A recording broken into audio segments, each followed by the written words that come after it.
বিজয়া দশমী। বিজয়া দশমী হিন্দুদের দ্বারা পালিত সবথেকে প্রধান উৎসব। এই উৎসব বাংলার আশ্বিন মাস মানে অক্টোবরে হয়। আমরা একে বিজয়া দশমী বলি, অর্থাৎ খারাপের উপর ভালোর বিজয়।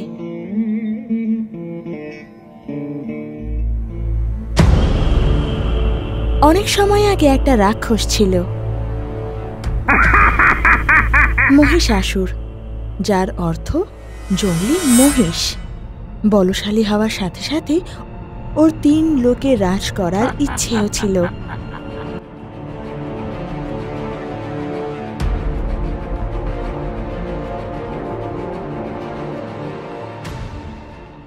ও ব্রহ্মার তপস্যা করে আর নিজের ইচ্ছে পূরণের কামনা করে। কঠিন পরিশ্রম আর তপস্যা, রোদ ঝড় বৃষ্টির সাথে লড়াইয়ের পর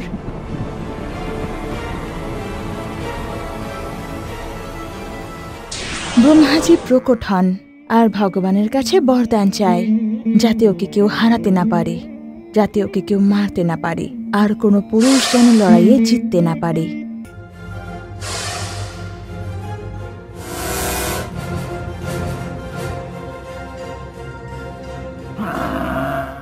বরদান পাওয়ার পরই মহিষাসুর নিজের নিয়ন্ত্রণ হারিয়ে ফেলে আর পৃথিবীতে প্রলয় আনে। এখন তো আমাকে ব্রহ্মা বিষ্ণু মহেশ্বর কেউ আটকাতে পারবে না।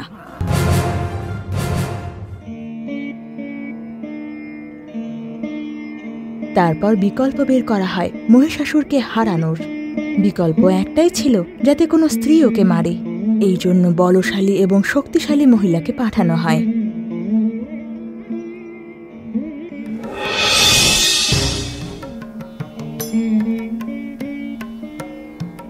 আর তার নাম দুর্গা।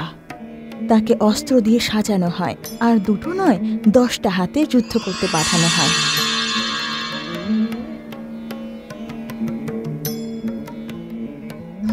বিষ্ণু দিলেন সুদর্শন চক্র, শিব দিলেন ত্রিশূল, আর ইন্দ্রদেব বজ্র দিলেন।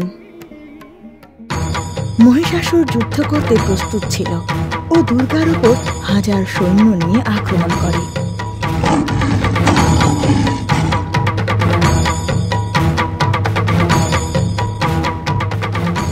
মহিষাসুর যুদ্ধ করতে প্রস্তুত ছিল।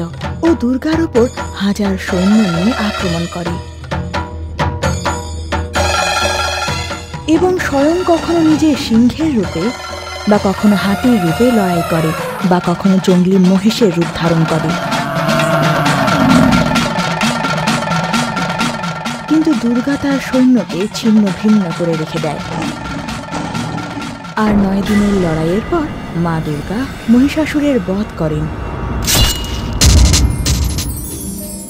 পুরো ব্রহ্মাণ্ডে এই বিজয়ের উৎসব পালন করা হয়, আর এই দিনকে বিজয়া দশমী রূপে পালন করা হয়।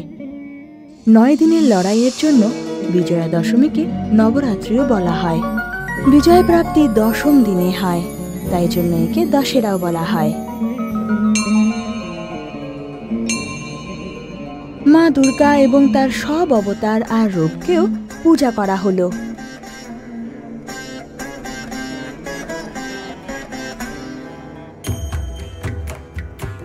বাংলায় প্যান্ডেলে মা দুর্গার পূজা হতে লাগলো আর বড় উৎসব রূপে পালন করা হতে লাগলো। দশেরা মাইসোরের চামুণ্ডেশ্বরী মন্দিরে অপরূপ উৎসব রূপে পালন করা হতে লাগলো। তেলেঙ্গানায় বাথুকাম্মা রূপে পালন করা হতে লাগলো, যেখানে ফুল আর গানের মাধ্যমে মাকে স্বাগত জানানো হয়। কথায় আছে, আজকের দিনে রাম রাবণকে যুদ্ধে হারিয়ে মৃত্যুদান করেছিল। উত্তর ভারতের রামলীলার মাধ্যমে রাম রাবণের যুদ্ধকে দেখানো হয়। মহাভারতে এই দিনে পাণ্ডবরা অজ্ঞাতবাস পূরণ করেছিল। তাদের অস্ত্র ধারণ করার আদেশ দেওয়া হয়, যা স্বামী গাছে লুকানো ছিল। মানুষ এই দিনে স্বামী গাছেরও পূজা করে থাকে।